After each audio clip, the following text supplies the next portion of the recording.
What is up, YouTube? Matt McKeever here, and today's video we're actually going to be talking about. Don't know if you guys were following the news cycle, but essentially what they were calling the big box blitzing that occurred this weekend. The Ontario province decided to crack down on big box retailers.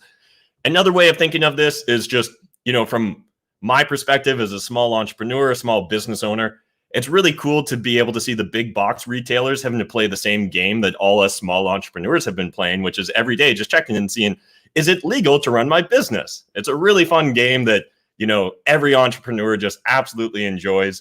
But anyways, enough of my personal opinion. Let's jump into essentially what went down this weekend in regards to big box retailers and how the Ontario province is cracking down on these big box companies. So let's dive into it. So first, let's begin by touching upon Doug Ford's press conference last week when the stay-at-home order was levied, and the second province-wide emergency was declared. And then what we're really looking at here is the comment. So when Ontario Premier Doug Ford held a conference on January 12th to introduce a new stay-at-home order and declare a province-wide emergency, questions were aplenty. One that earned a very Fordian response was with regards to what's being done about big box stores. So the Walmarts, the Costcos, the grocery stores, things of that nature. And so essentially what Ford said was, I'm going to come down on them like an 800-pound gorilla in that news press conference, which I'm not sure if that was the right verbiage or imagery he wanted to create there, but that's a Doug Ford thing. And then let's fast forward to this weekend where literally there was the emergence on Twitter of hashtag Big Box Blitz. And so what exactly happened was on Saturday, January 16th, 110 stores were visited and 31 were cited for violating COVID-19 protocols.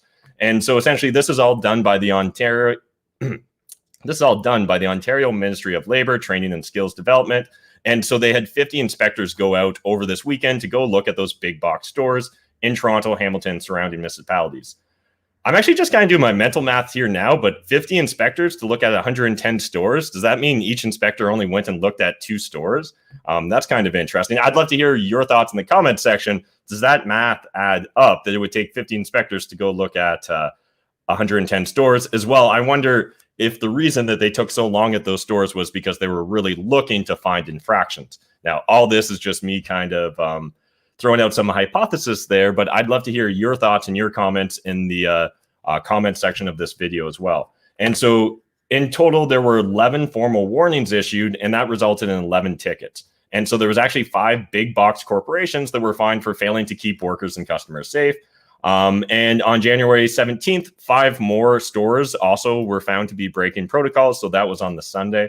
And then finally, individuals found skirting the Occupational Health and Safety Act. Just a reminder in case you guys didn't realize, in theory, you can find yourself in jail for up to a year, as well as a fine of upwards to $100,000, and corporations can be fined up to $1.5 million per charged violation. So definitely the government has made sure they've got some pretty sharp teeth when it comes to cracking down on small businesses, or any business, I should say, including big box stores. And so, the stores and corporations that broke the COVID-19 protocols, they're not sharing the information. That's considered to be private. So they haven't named those corporations. And these stores failed to properly screen customers and employees, follow mask protocols, and keep people socially distanced. So those were the primary faults that they were found to have. We've got a lot of information in the video description down below. So anything we're talking about, any links you guys want to check out are all in the video description. But here's kind of a quick summary in case you're struggling to keep on top of what businesses are expected to do these days in Ontario during, honestly, I forget what we've branded it as now. There's been like multiple names, whether we're a stay-at-home, a lockdown, martial law. It's really tough to stay on top of all the verbiage. But anyways, businesses now are obligated to keep customers properly distanced from one another, even in lineups. They also need to see that employees who work near customers wear personal protective equipment for eyes, mouth, and nose. You also need to abide by capacity limitations. So again, the limitations of how many people can be in your store. You need to frequently clean and disinfect equipment and restrooms, and then ensure that face coverings with limited exceptions are being worn by anyone inside a facility. So the government of Ontario will hire an additional 100 health and safety inspectors just to make sure that they're cracking down on everyone. So, based upon that math, that means they might be looking at 200 more stores a day. based upon how many they were able to do this weekend. And then double the number of phone lines at the Provincial Health and Safety Contact Center so more violations can be reported. So we've got more snitch lines if you'd like to complain upon your neighbors or friends and family. And that kind of leads me into the other story we want to just quickly touch upon today. So if you guys weren't paying attention, in Simcoe, Ontario, there was a resident who was fined $880 for violating the province's lockdown rules. Now, quick little synopsis in case you didn't read the news articles, and they're linked in the video description down below. But in essence, what happened was a mom dropped off her 3 kids at her in-laws so that she could go grocery shopping because she didn't want to take 3 kids with her while grocery shopping. Now, this became a pretty, hot topic, I'm going to call it, because there's a lot of people with strong opinions on both sides of the fence. So, one of the hot takes on this is that, she got fined $880, as well as my understanding is her in-laws got fined $880 for simply looking after their grandkids. Now, a lot of people get very upset and frustrated by that law. On the flip side is the people stating that, like, hey, this is actually the law. There is a stay-at-home order or whatever the current branding is on all this.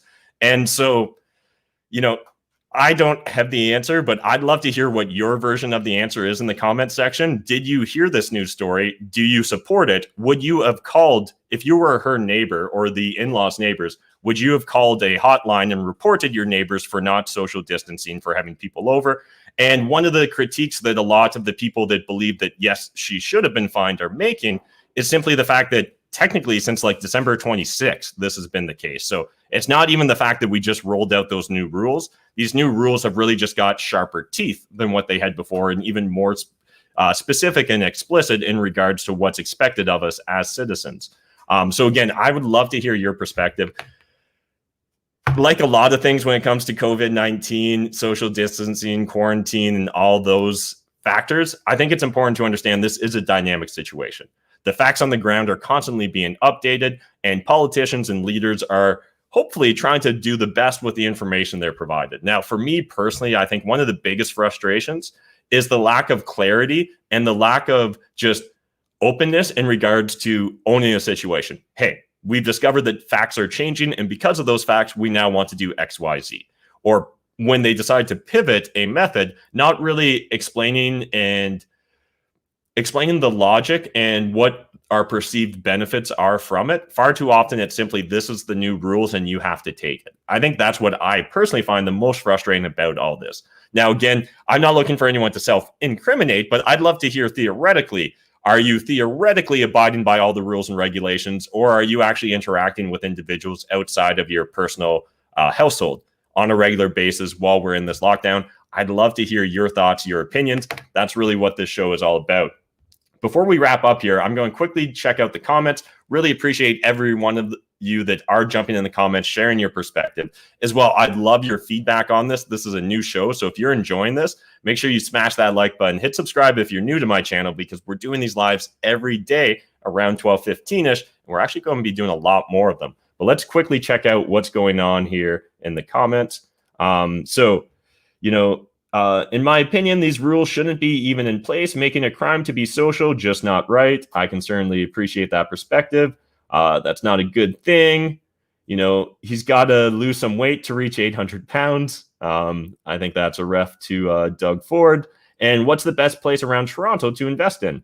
So Gene, every Monday night I go live on my YouTube channel. That's a great place to interact with me if you've got real estate questions, but really appreciate you watching this news update as well. If you guys did get value from this news update, understand that the best way for you to support it is sharing it on social media. So if you're watching this right now on Facebook or YouTube, if you could share this to Facebook, to Twitter, to Instagram, anywhere that you're social, I would greatly appreciate it, because it's essentially your feedback loop, the number of views, the number of likes, and the number of comments we get on these videos that's going to tell me whether we should expand beyond this monthly experiment, because that's exactly what this is. This is a monthly experiment. So if it goes well, we'll do more of it. If you guys hate it, we'll probably stop it. Appreciate you guys. Smash the like button. I'll see you tomorrow.